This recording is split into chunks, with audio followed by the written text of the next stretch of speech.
Thanks, everybody, and welcome to another Treasury Tuesday. It's been a while since I've had one. I was out the last one, and luckily Starfire and Stubbs were able to do a great job on that, but happy to be back at it. As always, I posted the agenda in the voice chat above. Highly encourage you guys to open that up and kind of follow along. And, as always, we have, relatively defined structure, but really open for anybody to hop in, make their comments known, and stop me if you ever want to kind of elaborate on anything or just kind of put your input on anything at all. So, with that being said, I'll go ahead and get rolling. So we'll go ahead and start with the recent events and news section. So some of the proposals that are pending, the Treasury Charter. This is really kind of outlining our vision for the Treasury, really kind of creating a North Star that we can kind of all work towards with regards to how we use our funds.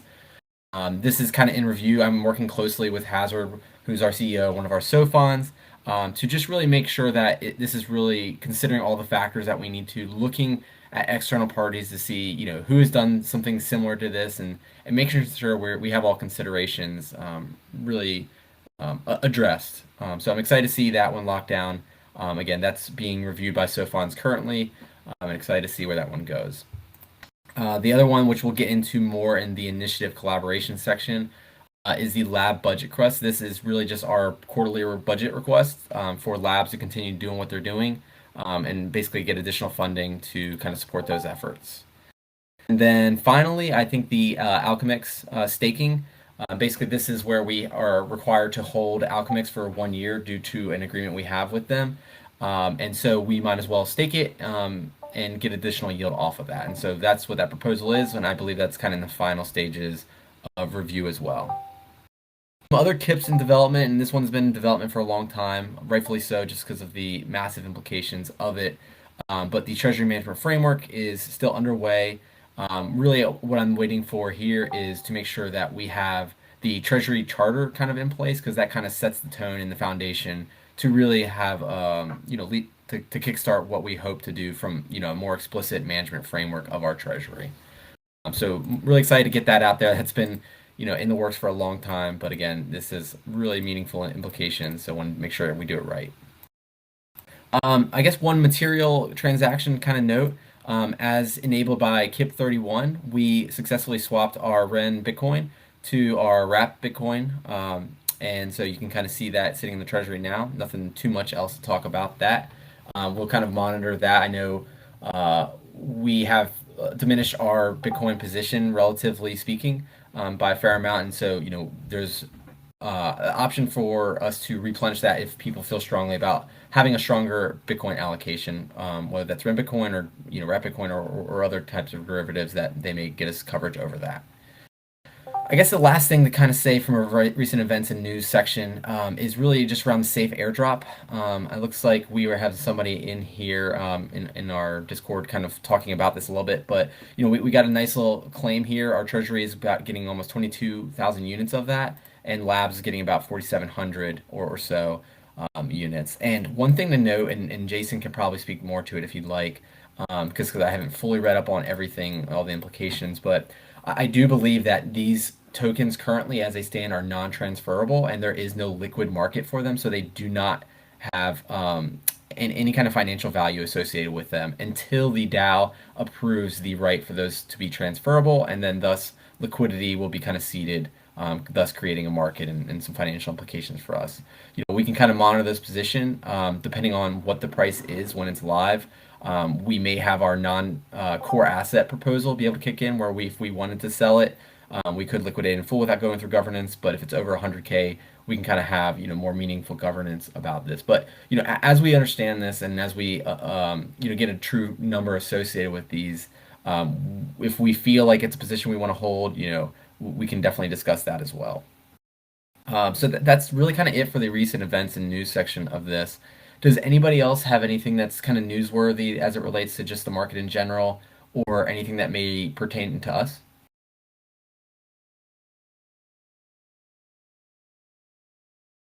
Okay, great. And then, Jason, did I get that right on everything with the safe airdrop? Any other implications that you wanted to kind of disclose? I know you've read up on it a fair amount. Yeah, no, nothing. It's early days with them because they're focusing first on doing their participant agreements, so sort of laying out a legal structure, and then they'll move on to ratifying as you said. So it's going to be a little bit before they have a value for it. Yeah, absolutely, and I highly encourage everybody to kind of take a look. Again, I've read it at a high level, but they really have some interesting things. Like, so I mentioned those numbers of what we can claim. Only half of that is really, roughly half is claimable now, with the other half I think being vesting over about 4 years or something like that. So, and then there's some other kind of new components of this airdrop that are definitely very different from the original airdrop that was Uniswap, which is I think people have learned lessons about people getting the airdrop and immediately dumping. So I think that Safe is doing a pretty decent job of trying to prevent that from happening and really trying to have true governors over their protocol. So I'm excited to see how this plays out, and excited to see how we may fit into that with our position as well.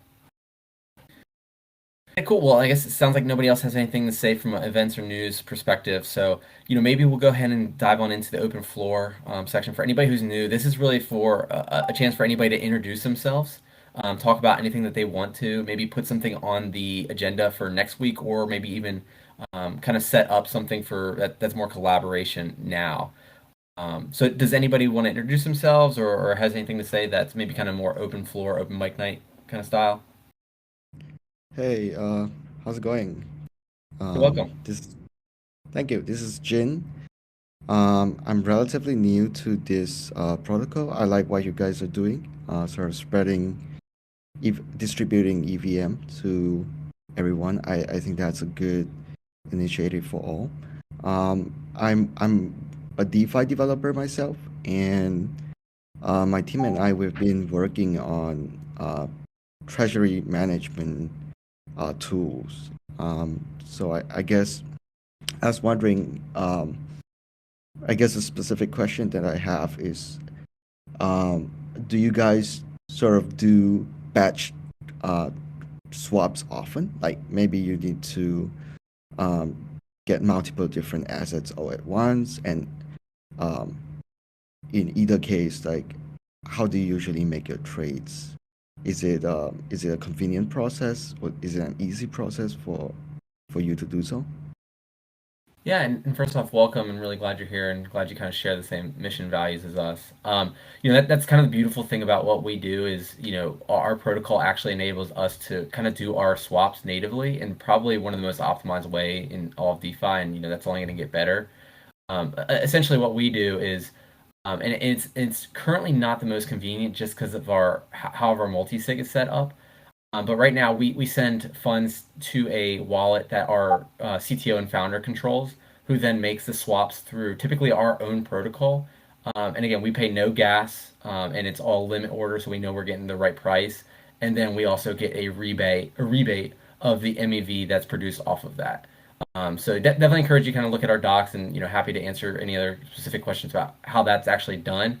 But we've actually got some good rebates, and it's been pretty optimized execution from our standpoint. So not a huge need from a batching perspective, and I guess the headache from our end is really just the process of having to leave that multi-sig temporarily. But with our new protocol upgrade, which is coming sometime in this quarter, hopefully maybe spill into the next one, that should be fixed. And so where multi-sigs of other DAO treasuries, including our own, should be able to fully interact with our own protocol and app.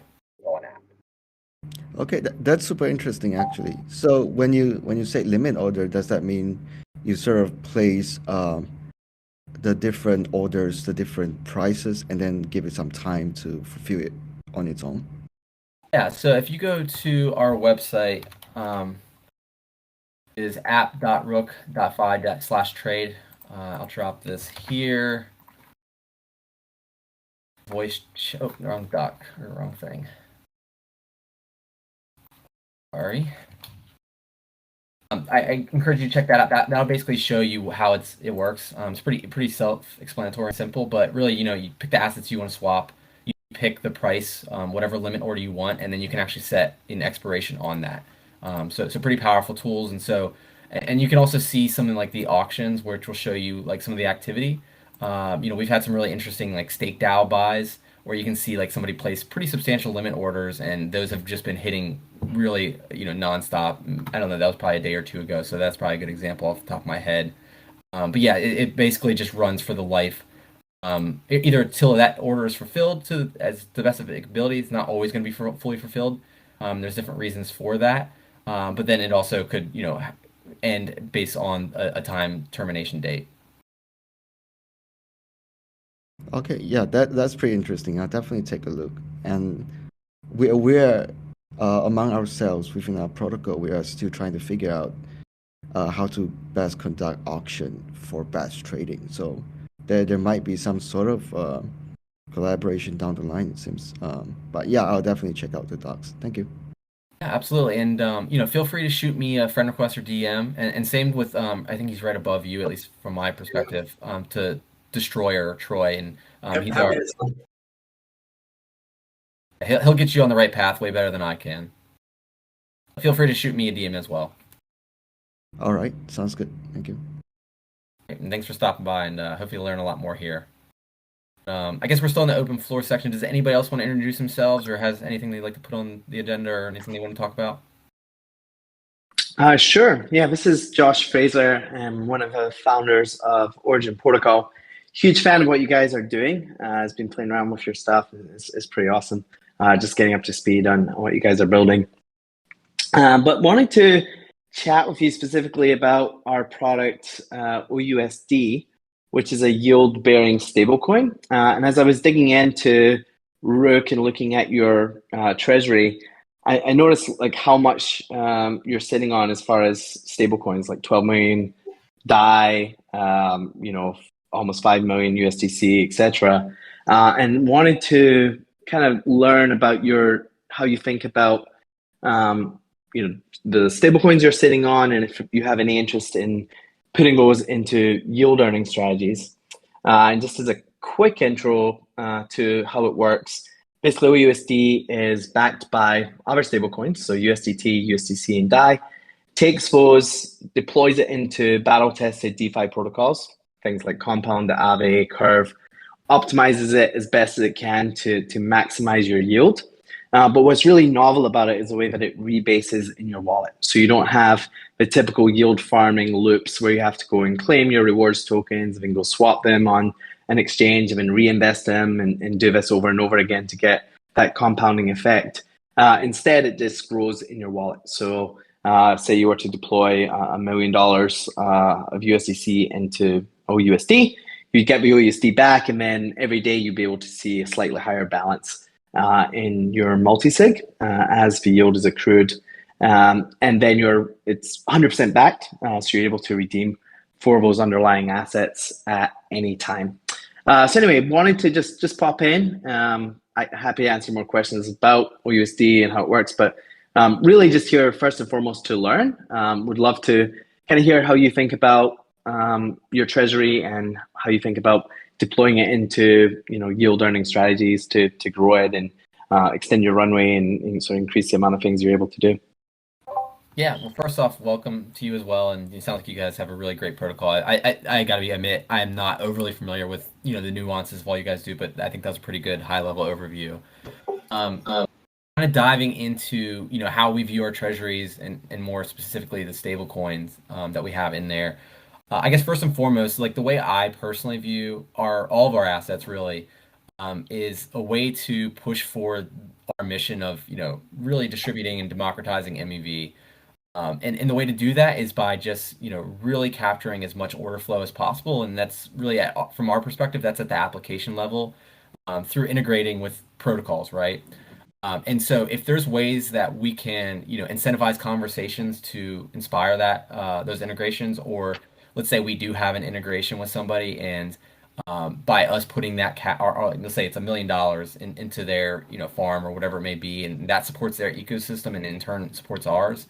Those are the types of things that we first and foremost want to do, because we find that even if it maybe has a lower APY, it's in the end it's probably going to have a higher ROI for really all parties and especially us.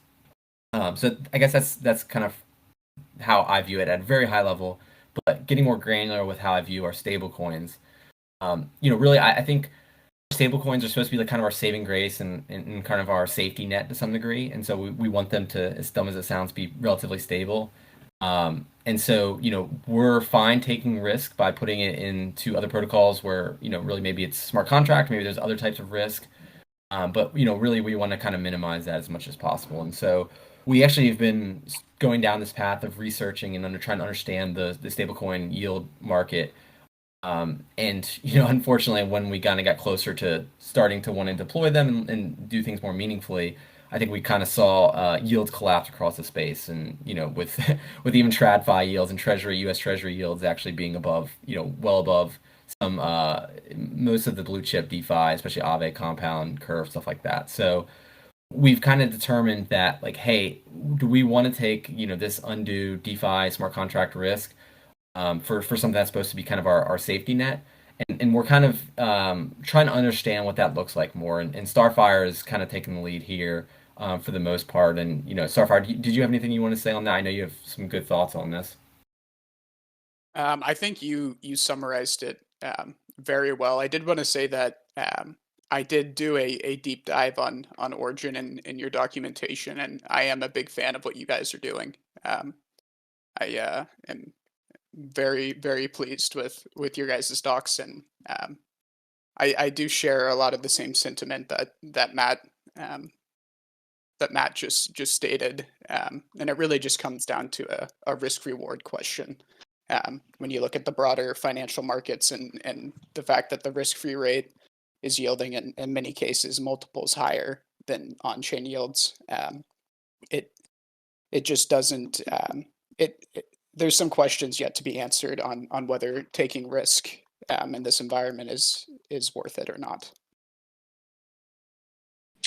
Yeah, it makes sense, and I appreciate that perspective. We view Origin Dollar as something we want to be something you can treat as safe as well. We're only in the most battle tested smart contracts, Compound, Aave, Curve, things that are battle tested with billions of dollars. OUSD itself has been audited over a dozen times by Trail of Bits, Satora, Solidified, Open Zeppelin. We're doing another audit with Open Zeppelin this month. So it's an ongoing commitment we have to keep it safe and secure, and the focus is not on being the highest yield or the craziest degen yield possible. It's really to keep it as safe and secure as the people who are using it are really wanting to be able to treat it just like any other stablecoin and have that peace of mind that they're not going to lose their funds. At the same time, we are seeing some optimistic things on the horizon where we think the yields are going to start creeping up again, not from added risk per se, but from being able to participate in more pools on Curve, where some of the reward tokens are a little bit higher. And so we do see the APYs coming up from where we are right now. Some early projections, see that going up to maybe even as high as 7-8% in the near future, which hopefully becomes a lot more interesting and helps alleviate some of the smart contract risk you're taking on in exchange for that reward. Yeah, absolutely. I mean, we're always trying to explore, new conversations, and something I've told Starfire and others is, even if rates are low now, we need to do the legwork to understand the landscape. So, I always like to say, or not, I always like to say, I think it's a famous quote, but I don't want to skate where the puck is currently at. I want to skate where the puck is going, right? And so we need to position ourselves. I love that quote. Love it. Yeah, Wayne Gretzky, right?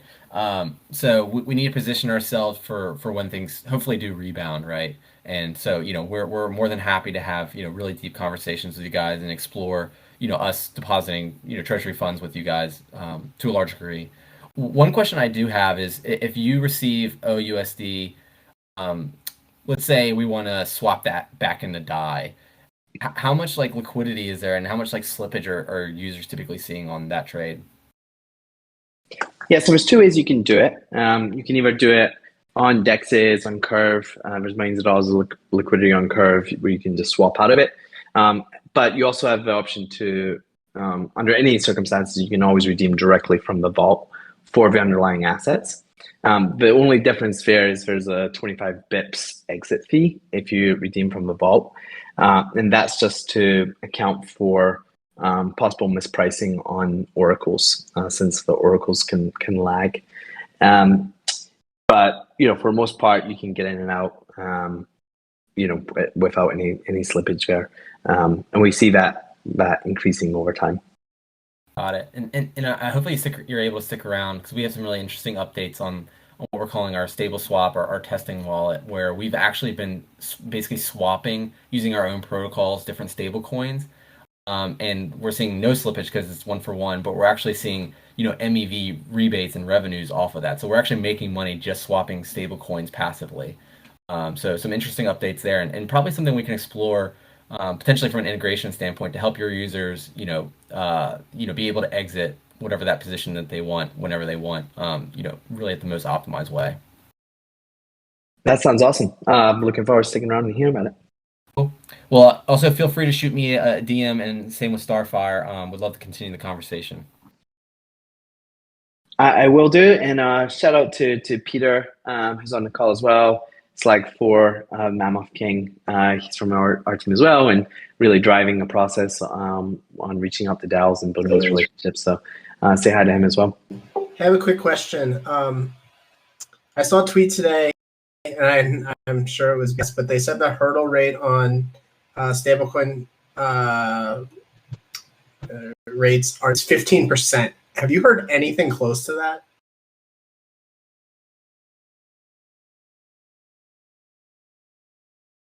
I haven't heard that. I'm not sure where we're getting that from. Yeah, I mean, When you say, sorry, go ahead, Matt. Go for it. Troy, when you say hurdle rate, are you referring to like a minimum required? Like basically, like if you're coming out with a protocol, if you don't have 15%, then it's not even worth coming to market.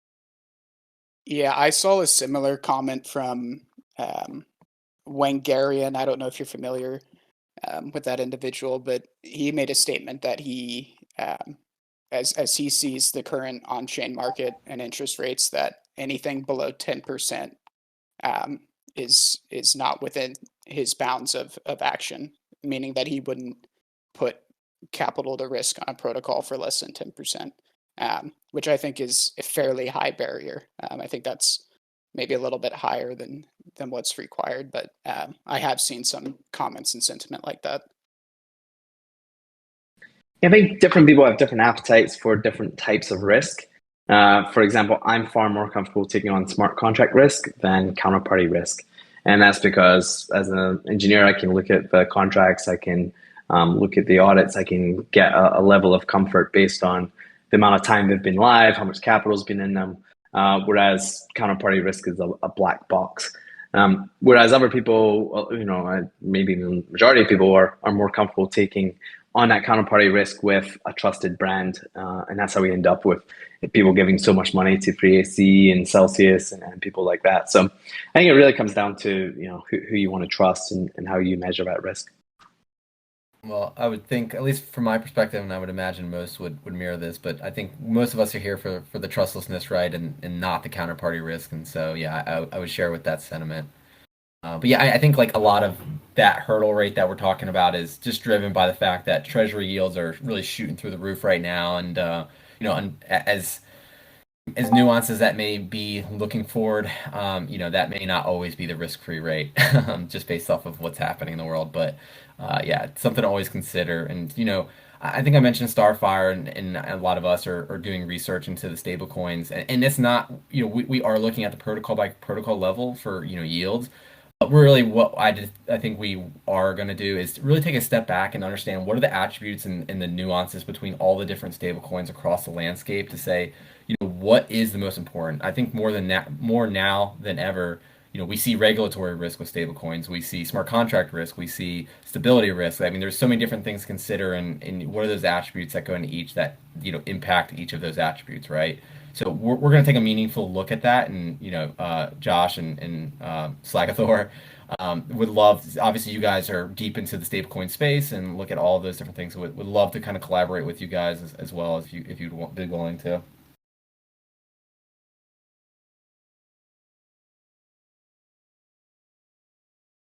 But cool. Yeah. Hopefully, you guys shoot me a DM, and would be happy to continue the conversation from there. Does anybody else have anything to say about Origin and any good thoughts or maybe even bad thoughts or just anything about stablecoins in general? I was going to say I didn't realize I was muted, but thank you for taking the time to listen to Josh speak about Origin. What we built is pretty impressive, and yeah, we'll to continue the conversation with you and Starfire, maybe offline after this call wraps up or later in the week. Absolutely. I mean, how can we say no to Slagathor the Mammoth King with a name like that? Yes. Well, really appreciate you guys stopping by and excited to continue the conversation from here. Anybody else have an intro that they'd like to do, introduce themselves, or any protocol that they'd like to talk about, or just anything in general in the open floor section?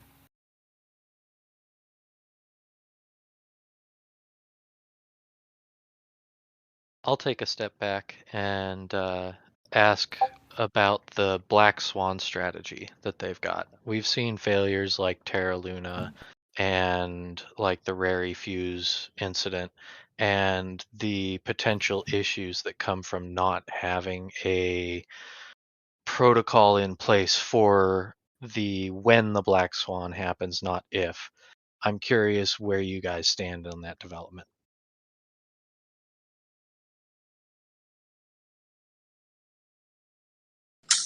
This is a question for Origin. Yeah. Yeah. So I think these Black Swan events do happen, and we were pretty proud of the way that Origin Dollar remained, completely stable and solvent during this huge crash with UST. Before, I mean, it was pretty frustrating to us to see all of the funds that were flowing out of Origin Dollar and into Luna. As people were saying, hey, I can get 20% yield over here, and you guys are, at the time, I think we were offering about 10% APY. And so I kept bugging our security engineers, hey, can we deploy some funds over here? We're losing capital to this. And they did an analysis, and they're like, this thing's going to crash. It's just destined to explode. And sure enough, just a few weeks later, it did. And so we've taken a pretty conservative approach, and we want to, continue to take that conservative approach, and try and do everything we can to keep everything sane.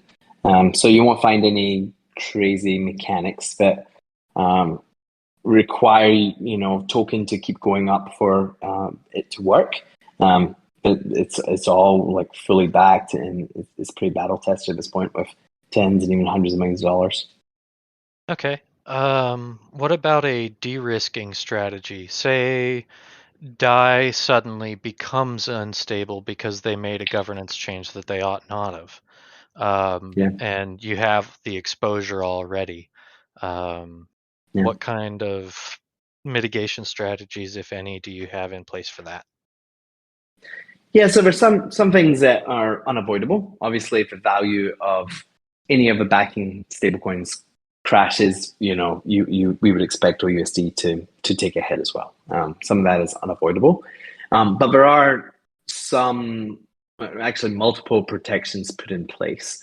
One of the things that Origin Dollar does is checks the oracles for whatever the current value of USDT, USDC, and DAI are at the time when you're minting or redeeming, and that's to prevent you coming in with a stablecoin that's worth 95 cents and then being able to mint $1 worth of OUSD. So if you're coming in and USDT is at 95 cents, you're only going to get 95 cents of Origin Dollar. And then on the flip side, if DAI is trading at $1.05, you can't come in and get $1.05 for it. We're only going to give you $1. And that's just really the philosophy behind this is protective of at all costs. And so, there's multiple protections like that, where if there's any question about the value of the assets, it's the vault, and by extension, OUSD holders that benefit. And so this mechanism really rewards long-term holders because all of these little price inequalities add up as extra APY for the people who are long-term holders of OUSD. So if if anything's mispriced, that ends up being extra APY for everyone else. But more importantly, it's a security feature to prevent the vault from getting robbed.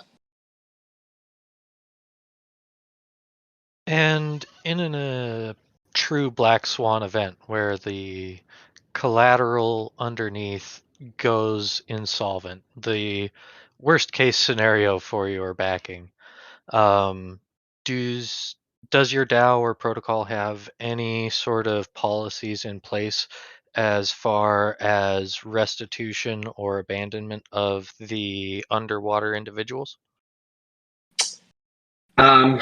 Yeah, we don't. What would happen, theoretically, if USDT were to crash? Right now, USDT makes up a very small portion of the backing collateral, but you would expect USD to drop by that percentage. You do get some protection just from USD being backed by a basket of stablecoins. So you're not going to see it drop by 100%. You are going to have some benefit from the diversification there. But no, there's no sort of guarantee that someone's going to be able to swoop in and make everyone whole. I don't think that's realistic. It's not, but having any sort of explicit policy indicates that it's been thought about ahead of time. And so I like to see development on that front, even if it's not necessarily we will support everyone's stance. It knows it helps to know that the entire topography of the risk matrix has been thought about and how you would address it. Yeah, if you look at our docs on docs.usd.com, we have quite an extensive section on the risks. The smart contract risk, the protocol risk, the stablecoin risk. We have sections on each of the stablecoins and the particular risks we see around them. So we do spend a good bit of time thinking about this and how to minimize that risk as much as possible.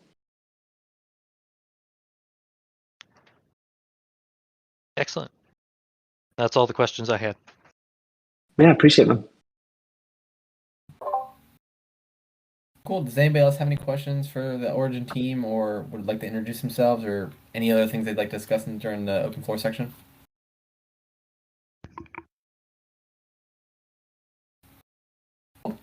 Well, we will go ahead and move on then.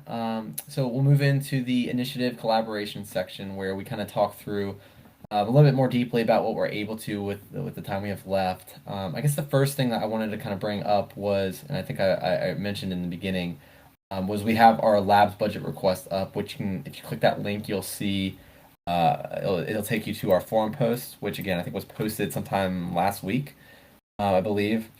And so really this is our meaning labs way to request additional funds that will basically take us through year end. So in the end, for the next quarter, we are requesting a net amount of about $485,000. And then as well as requesting another 17 Rook, just kind of make it even to that 1500 where we want it. And you can kind of see at the very top there really what we're asking for in relation to what we have currently. I'll give you guys, and I don't know if anybody has reviewed this in depth and has questions, I'm happy to entertain those, but really just kind of walking through this really fast. We kind of start out by just saying, here's what happened during the last quarter. Here's what we requested, and here's how much we spent. As you can see, we had very good surpluses. We definitely, in my mind, we're pretty conservative with our spending, and still we're able to meet a lot of our objectives. That to be said, nothing's perfect, but again, pretty conservative spending all around. And that's broken out by Rook and USDC. And then you can kind of see, really, once you kind of get into the term and total request section, you'll see where we're breaking down those requests by function. And as you can see, the large part of that is organization, and a lot of those are due some costs that we're budgeting in relating to just kind of formalizing from a legal standpoint, potentially setting up a real world entity and maybe some other things that may come with that. That is yet to be seen, but really want to make sure we have allocated funds. think we've seen across the landscape that there's a lot more regulatory risk, and so we want to make sure that we're prepared to handle anything that they may bring.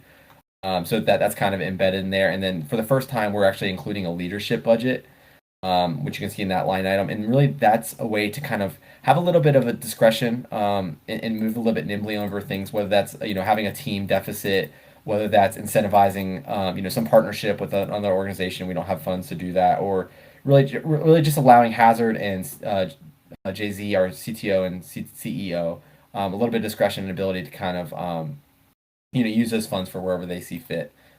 Which again, that none of that may be used at all, but we want to make sure we have some funds that are kind of earmarked for that purpose. So that's one thing to highlight there. And then you can kind of see in each of the sections, we're really kind of breaking down how it's broken out by contractor compensation, dues and subscriptions, other costs, community grants. Then I guess the last thing to highlight is we are also planning to do our very first offsite where we were going to, as a group, all kind of get together and really develop strategy for the next year and beyond. And there's some kind of rationale behind why like doing a face-to-face meeting is ideal and how we can be much more effective in that place. So that's another thing to highlight there. And yeah, I think that's about it. What I wanted to kind of call out with regards to the budget request. Does anybody have any questions, concerns about anything included?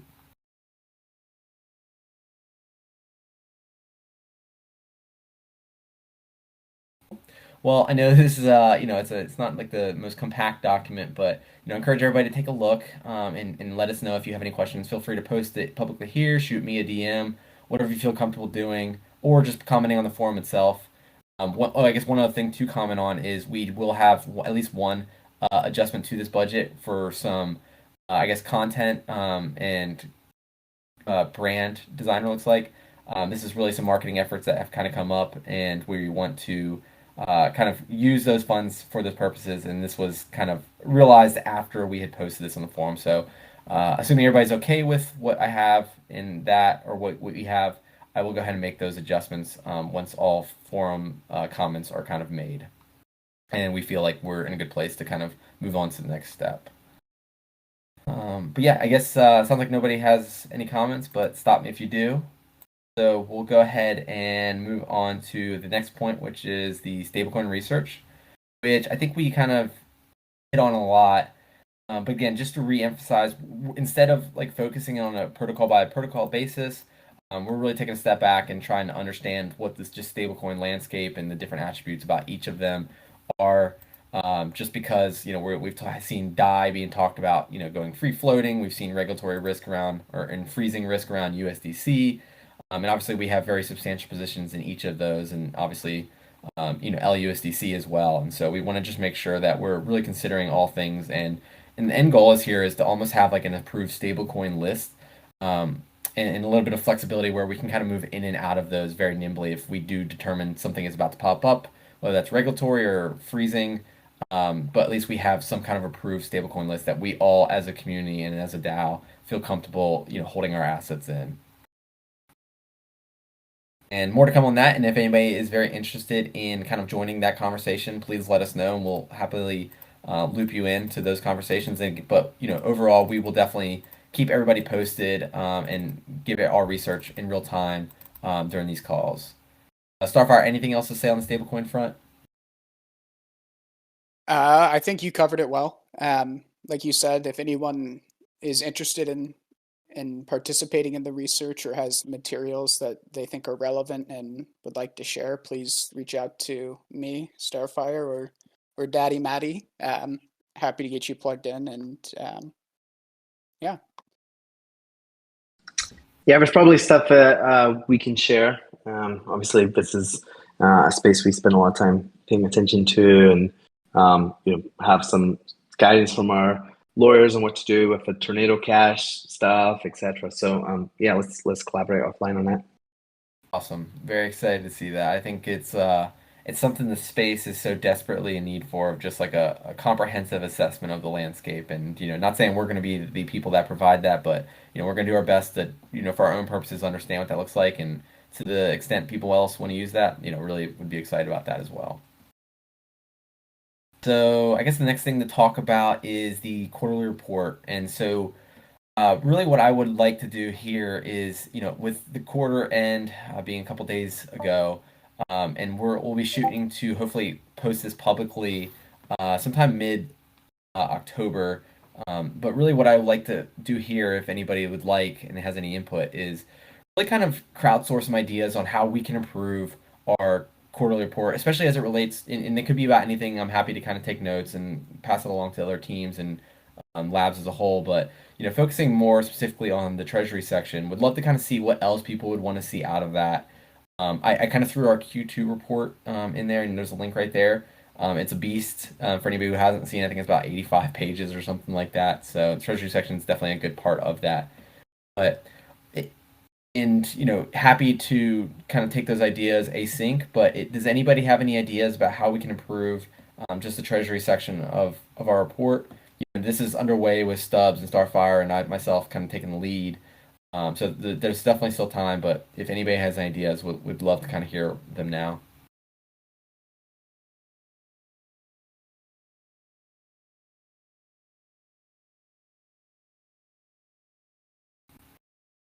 Okay. Well, I'll assume it's absolutely perfect then. But no. Maybe a better question to ask is, with regards to quarterly reports or treasury updates, what other protocols, DAOs, organizations have you seen that are doing, a really fantastic job of disclosing everything? Obviously, like, the ones that come to mind are Yearn, Aave, Compound does an amazing job as well. But any others that you would point to and say, wow, they're just doing a really great job, and maybe there's some things that we can adopt from what they're doing?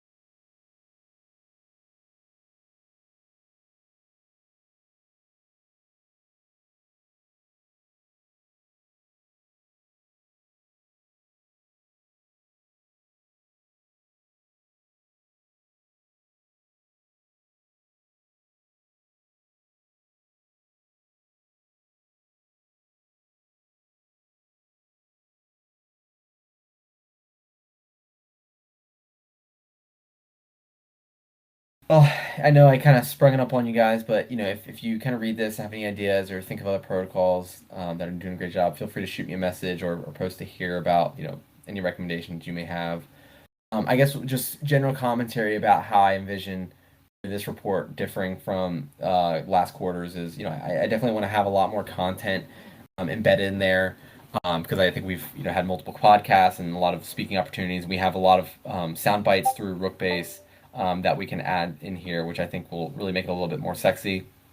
And then another thing is, I think we posted it on 6:30, like on quarter end, or maybe even the day after. And so, at least the Treasury team, because the numbers weren't closed, we're very rushed to kind of get those numbers in and focusing on accuracy versus presentation more than anything. So there's definitely room for improvement. I've already got with our branding expert. We have more time, and so those schedules will look a lot more, and the same with the graphs will look a lot cleaner, a lot more consistent with each other, and excited to see how that turns out as well. So I know that's one thing I have feedback for myself.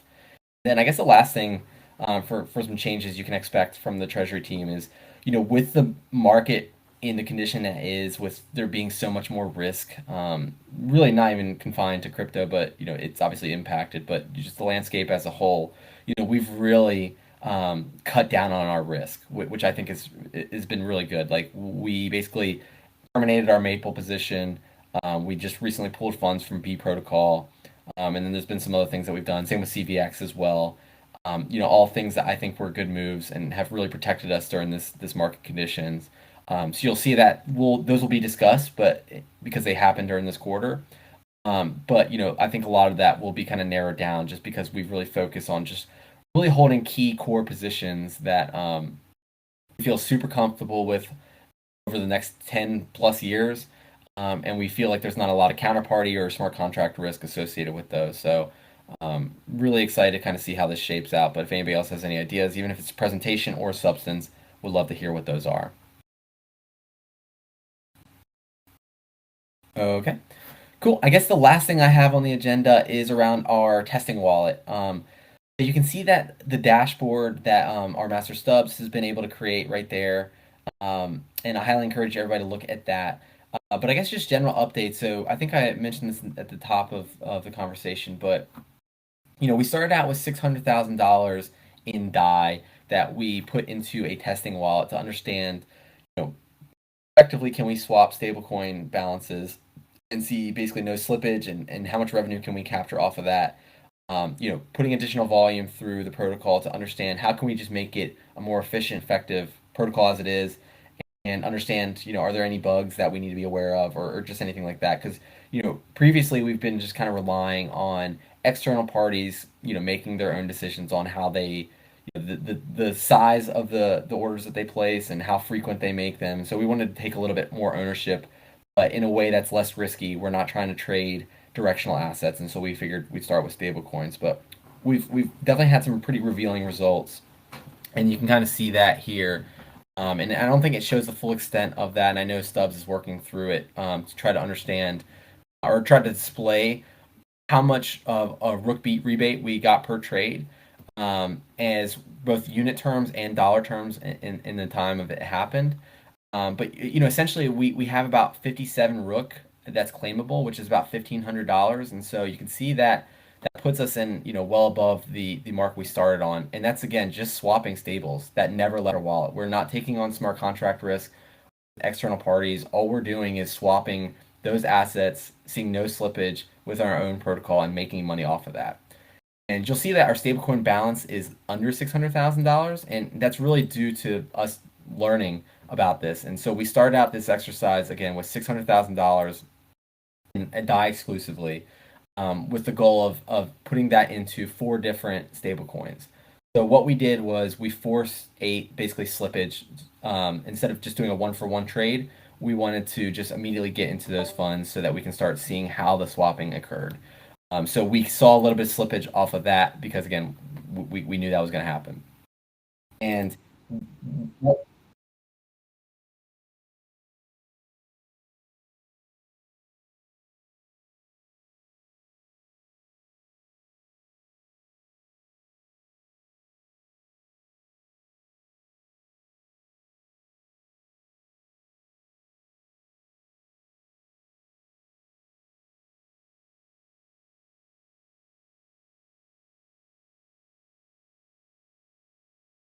Yeah, good commentary there, and I think really valuable.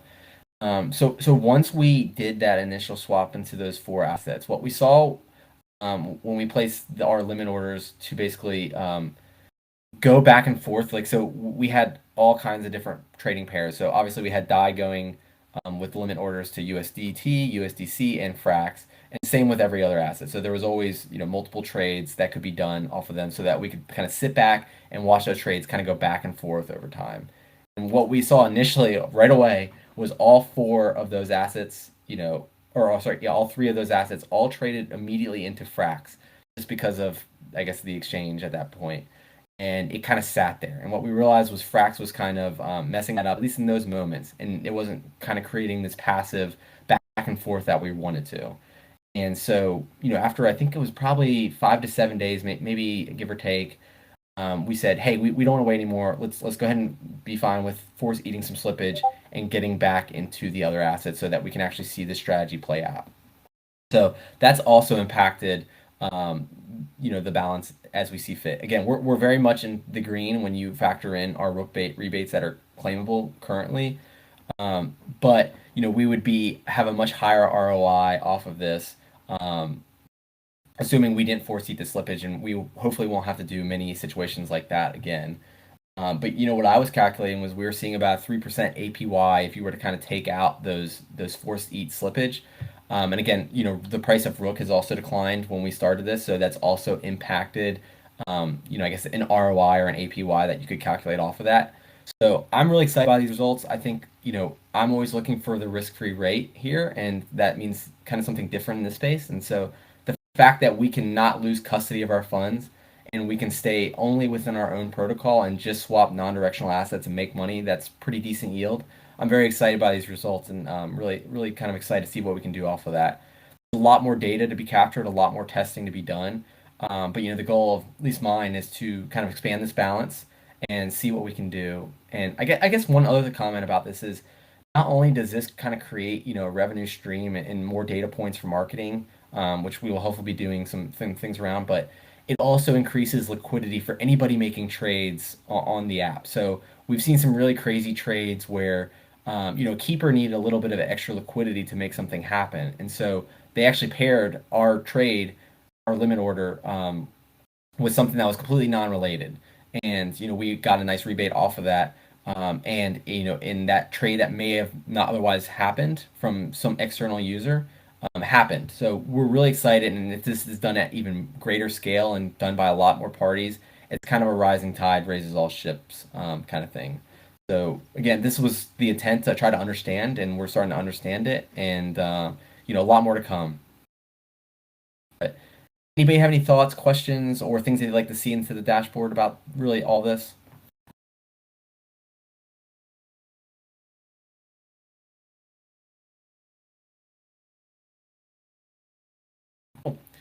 Well, again, more to come. I think we'll explore, what other types of stables we can, embed into this process.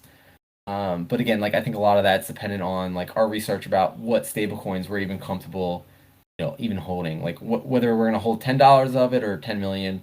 We want to make sure that we're being very conservative and doing everything very systematically, and everything's done with research that supports it. So that's kind of my perspective on things. But again, that was everything I had that I want to talk about today. Did anybody have anything else that they'd like to hit on or kind of go back to that we discussed?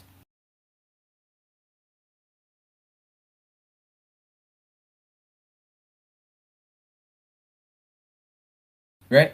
Well, again, I wanted to appreciate everybody for taking some time to kind of talk through all of this, give their feedback, and just kind of create a more vibrant ecosystem here at Rook. Create better input because the best ideas are the ones that are crowdsourced. At least that's my understanding of it. And I really wanted to thank the Origin team for stopping by, and I'm really excited by continuing the conversation. Hope to see you guys around every other Tuesday. But, otherwise, really appreciate everybody stopping by. Yeah, this was great. Thanks for having us. It's awesome. Thank you. Take care, everybody, and go touch some grass.